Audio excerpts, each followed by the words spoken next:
6 तारीख से लेकर 10 मई की रात तक क्या इल्ज़ाम धर दिया।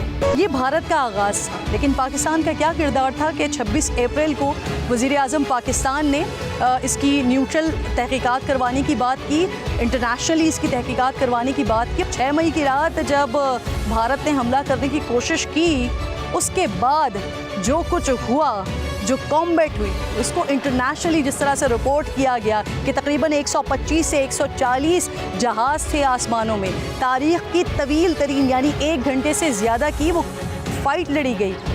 इस क्लोज़ कॉम्बैट से यानी पाकिस्तान के वार से जब भारतीय तैयारे, राफ़ेल जैसे तैयारे गिरे, तो उसके बाद क्या हुआ? जब पाकिस्तान ने वो इंटरसेप्ट की हुई बौखलाहट दिखाई भारतीय पायलट्स की, तो उसके बाद सिचुएशन ये हुई कि भारतीय तैयारे और उनका पूरा अमला वो सब 2 दिन के लिए अंडरग्राउंड हो गए और यहाँ पाकिस्तानी शाहीनों ने, पाकिस्तानी जवानों ने ऑपरेशन बुनियानुम मरसूस लॉन्च कर दिया। भारत का दिफाई सिस्टम, वो डिफेंस सिस्टम जो भारत का दिफा करने के लिए लगाया गया था, यानी S-400, इसे पाकिस्तान ने तबाह कर दिया। I was lucky that Allah subhanahu wa ta'ala chose me for this mission to engage the S-400. अल्हम्दुलिल्लाह सुम्मा अल्हम्दुलिल्लाह, पाकिस्तान ने अपना दिफा किया, ऐसा मजबूत दिफा किया कि दुनिया भर में न सिर्फ बल्कि भारत में भी पाकिस्तान के दिफा की तारीफ़ होने लगी।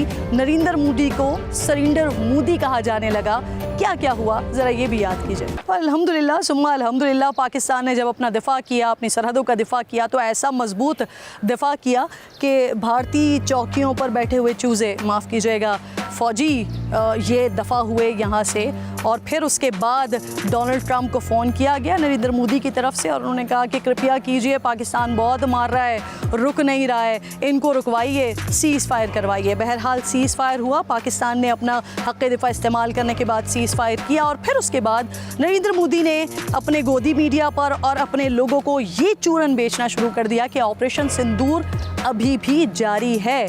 1 साल गुजर गया है। नरेंद्र मोदी से सिर्फ यही एक सवाल है कि ये ऑपरेशन सिंदूर कहाँ जारी है? क्या सिर्फ आपकी बारातों में?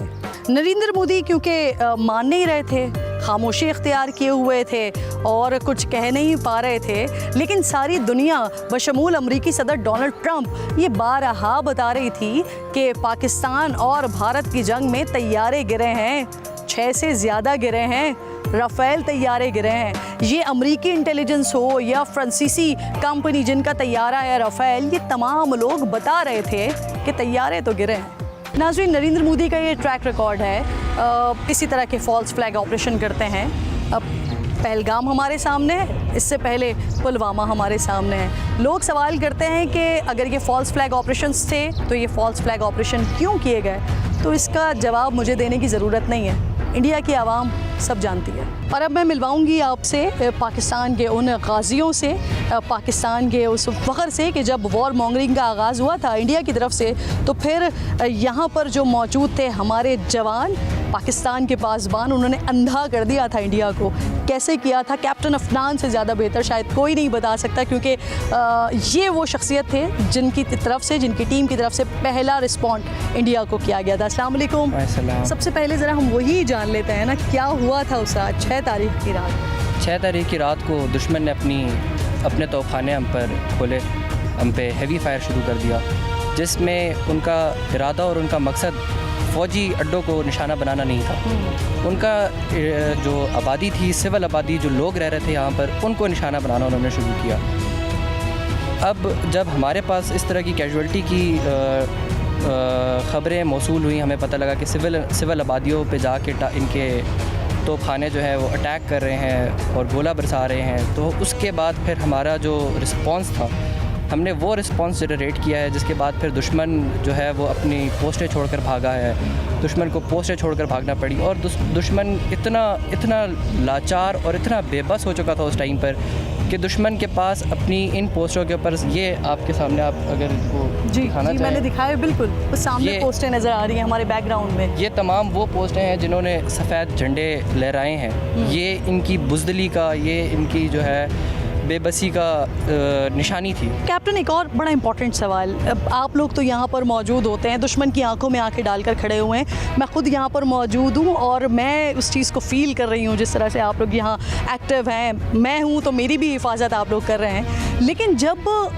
आपका हाई लेवल बहादुर हो और उसकी तरफ से जो कमांड आ रही हो, तो फिर जो यहाँ पर जवान मौजूद होता है, यानी मैं बात कर रही हूँ फील्ड मार्शल की, मैं बात कर रही हूँ जो आपके अफसरान हैं, आपके सीईओ हैं, आपके दीगर लोग हैं, उनकी तरफ से जो कमांड आप तक पहुँच रही थी, उसके बाद कि ऊपर की हायरार्की पूरी बहादुर बैठी हुई हो, तो फिर जवानों का जज्बा क्या होता है, उसका लेवल क्या होता है, वो प्लीज़ बताइए। हमारी कमांड में बिल्कुल यही था कि हम दुश्मन को नाको चलने चलवाएँ। एक दफ़ा इन्हें हम वो वाला वक्त दिखाएं जिसको ये डरें, आगे भी डरें और करने से डरें। अस्सलाम वालेकुम, कैसे हैं सर आप? खैरियत से हैं? अल्हम्दुलिल्लाह, अल्लाह का शुक्र है। बताइए मुझे, उस रात तो आप लोगों ने जो किया वो किया, अल्हम्दुलिल्लाह सुम्मा अल्हम्दुलिल्लाह, लेकिन उसके बाद से अब तक क्या है? वहाँ कोई चिड़िया विड़िया उड़ रही होती है?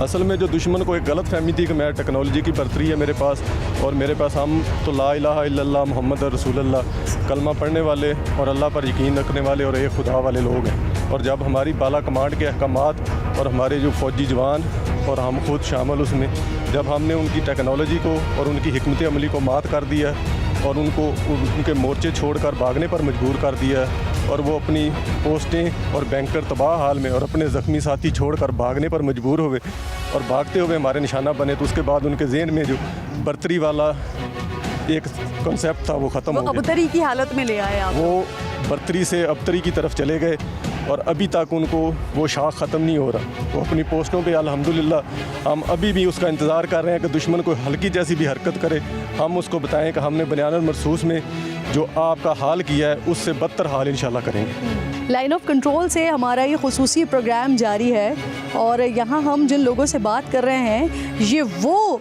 गाजी हैं कि जो दू बदू लड़ रहे थे, उस रात दू बदू लड़ रहे थे उन दुश्मनों से जो यहाँ से एग्जैक्टली जिस जगह पर मैं खड़ी हुई हूँ, अगर आप यहाँ से काउंट करना शुरू करें ना तो ये तकरीबन 2,500 से 3,000 कदम बनते हैं। उसके फासले पर वो दुश्मन वहाँ बैठा हुआ था और ये वो जवान थे जो आंखों में आंखें डाले लड़ रहे थे। और जब ऐसे जवान लड़ते हैं तो फिर दुश्मन भागने पर तो मजबूर होता है ना। अस्सलाम वालेकुम शहरियार, वालेकुम, कैसे हैं आप? शुक्र अल्लाह। क्या जज्बा था उस रात और वो जज्बा आज तक बरकरार है? जी मैम, जैसा कि हमें थ्रेट मिल गया था फिर हम हाई अलर्ट हो गए थे। जैसे ही दुश्मन ने हम पे हमला किया हमने उनका भरपूर जवाब दिया। उनकी पोस्टों को हमने हिट किया, बर्बाद कर दिया, डिस्ट्रॉय कर दिया उनकी पोस्टों को। और थोड़ी देर बाद उनका हेली लैंड हुआ और कैजुअल्टियाँ, उनकी ट्रुप्स ने उनकी कैजुअल्टियाँ उठाई हैं।